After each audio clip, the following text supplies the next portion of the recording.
Assalamualaikum warahmatullahi wabarakatuh. Perkenalkan, saya Alfred Januarsa dengan NIM 311067. Rekan saya di sini ada Tasya Subfitriyati dan Hamzah Walidi. Jadi kami dari kelompok 3 akan menjelaskan terkait tugas pertama yang dimana di sini saya mendapat bagian neural network untuk pemula shock computing. Nah, di sini ada konsep neural network. Jadi neural network adalah atau jaringan saraf tiruan adalah model komputasi yang terinspirasi dari cara kerja otak manusia, yang dimana model ini terdiri unit-unit pemrosesan yang disebut neuron buatan yang saling terhubung dan bekerja sama untuk mempelajari pola dari data. Jadi kenapa sih neural network itu penting? Jadi yang pertama, mampu belajar dari data tanpa aturan eksplisit. Yang kedua, mengenali pola kompleks yang sulit didefinisikan. Yang ketiga, dipakai di pengenalan gambar, suara, NLP, prediksi. Yang keempat, dasar dari deep learning modern. Jadi di sini ada kemampuan dari neural network itu sendiri. Yang pertama itu ada klasifikasi atau classification, yang dimana klasifikasi adalah tugas di mana neural network mempelajari cara memetakan input ke dalam salah satu dari beberapa kategori kelas yang telah ditentukan sebelumnya. Outputnya berupa label discrete kategori, bukan nilai kontinu. Jadi di sini untuk cara kerjanya, yang pertama dia input data masuk ke jaringan. Yang kedua, forward class menghasilkan skor per kelas. Yang ketiga, softmax mengubah skor menjadi probabilitas total sama dengan 1. Yang keempat, kelas dengan probabilitas tertinggi dipilih sebagai output.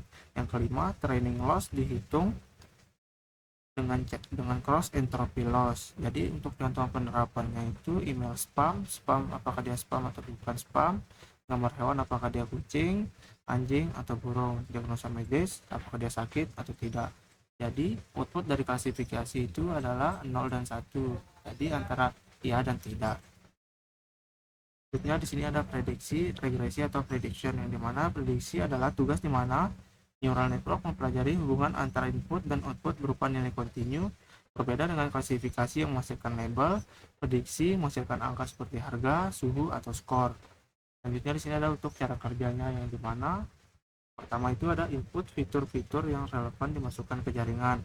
Yang kedua, proses forward pass di semua layer. Yang ketiga, output layer menggunakan fungsi aktivasi linear atau tanpa aktivasi. Yang keempat, menghasilkan satu nilai angka kontinu. Yang kelima, training loss dihitung dengan MSE, mean squared error. Yang keenam, bobot diperbarui dengan backpropagation atau gradient descent.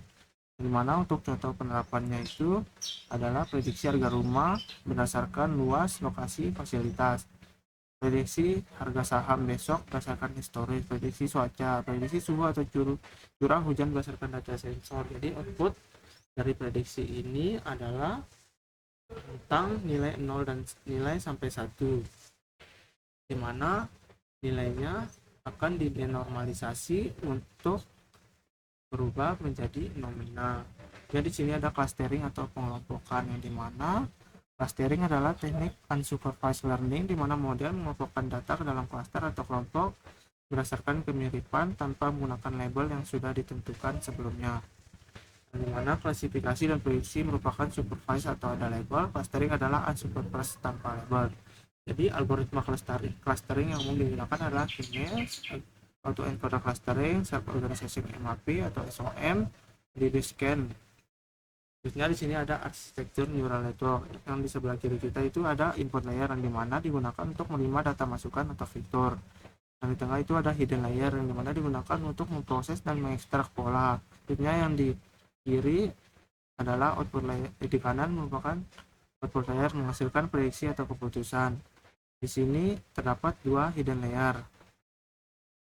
Yang dimana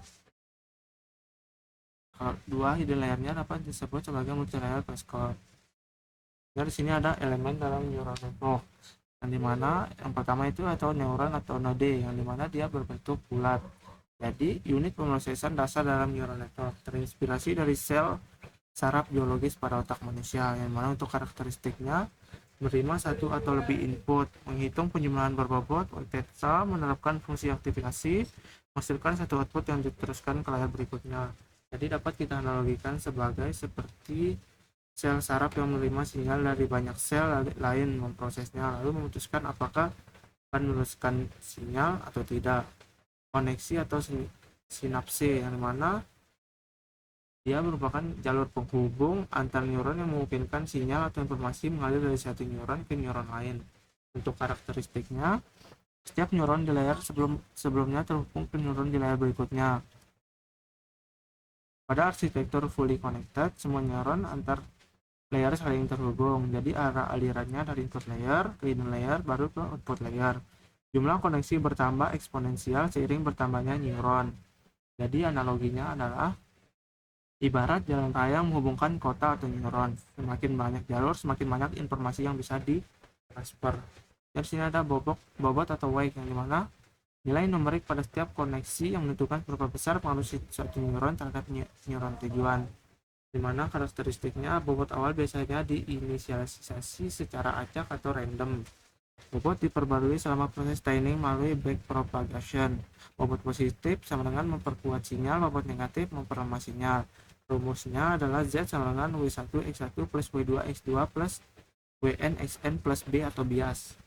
Jadi dapat kita analogikan seperti tingkat kepercayaan kita terhadap berbagai sumber informasi.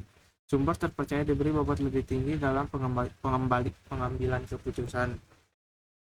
Di sini ada komponen neuron dan alur kerjanya.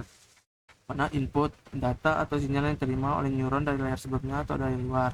Weight atau W, bobot yang menentukan seberapa besar pengaruh setiap input terhadap output neuron. Bias atau B, nilai tambahan yang membantu neuron menggeser fungsi aktivasi agar lebih fleksibel.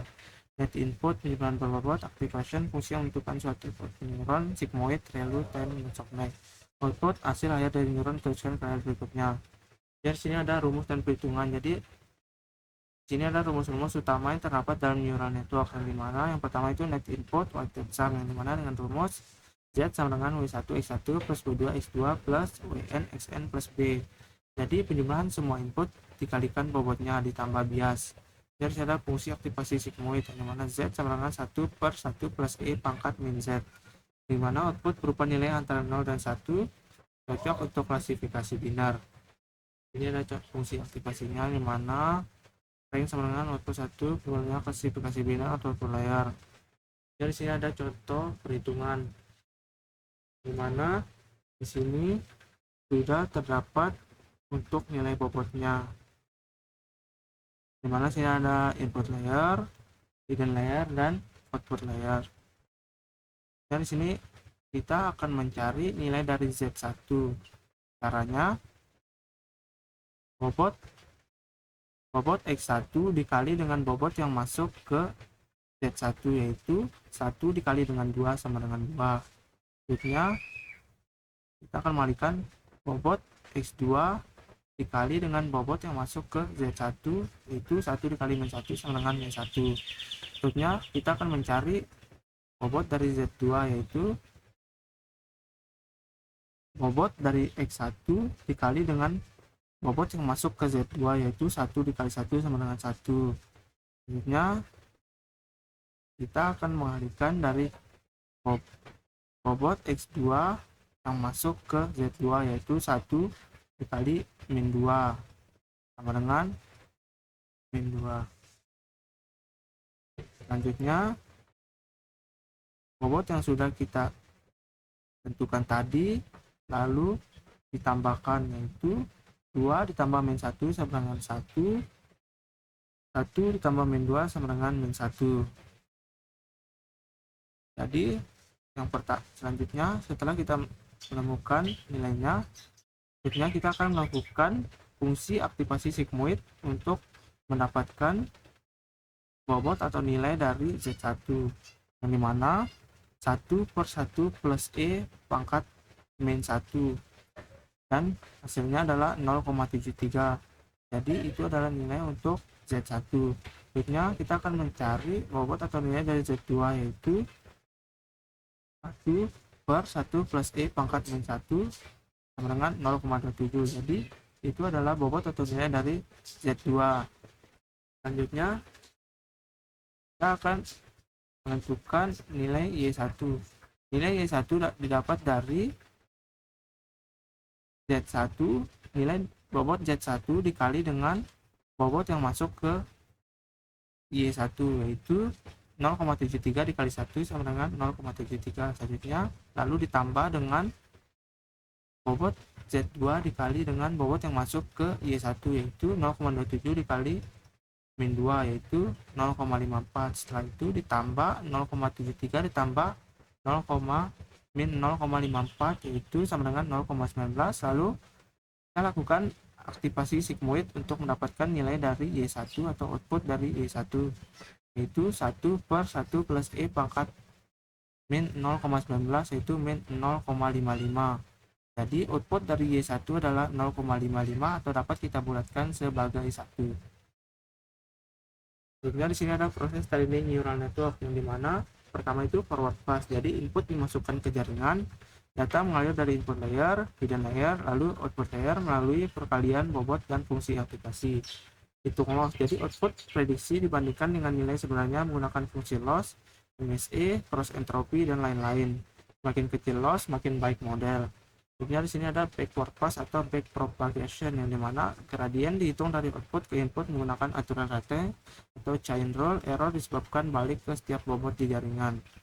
Dan ini update bobot gradien descent yang dimana bobot diperbarui sama dengan W dimana adalah learning rate. Proses ini diulang hingga konvergensi atau proses akan terus berulang sampai outputnya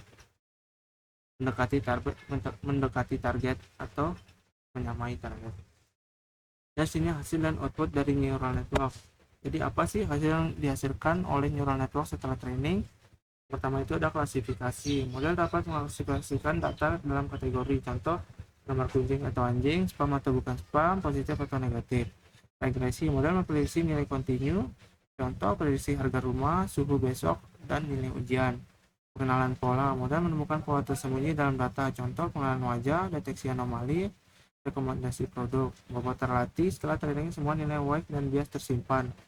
Model siap digunakan untuk prediksi data baru atau inference. Metrik evaluasi, model evaluasi menggunakan akurasi, precision, recall, F1 score, dan loss pada data validasi atau tes. Deployment, jadi model yang sudah di training bisa dideploy untuk digunakan cara nyata di aplikasi, website, atau perangkat edge. Jadi untuk kesimpulannya, neural network adalah sistem komputasi berlapis yang meniru cara kerja otak manusia dalam belajar dari data. Arsitektur terdiri dari input layer, satu atau lebih hidden layer, dan output layer yang saling terhubung melalui bobot atau weight dan bias. Proses training terdiri dari forward pass, hitung loss, back propagation, update bobot yang diulang berkali-kali atau epoch, fungsi aktivasi sigmoid yang sangat penting untuk menambahkan non-linearitas ke dalam model. Neural network merupakan fondasi dari deep learning yang digunakan secara luas di berbagai bidang, computer vision, NLP, dan lain-lain. Terima kasih. Assalamualaikum warahmatullahi wabarakatuh.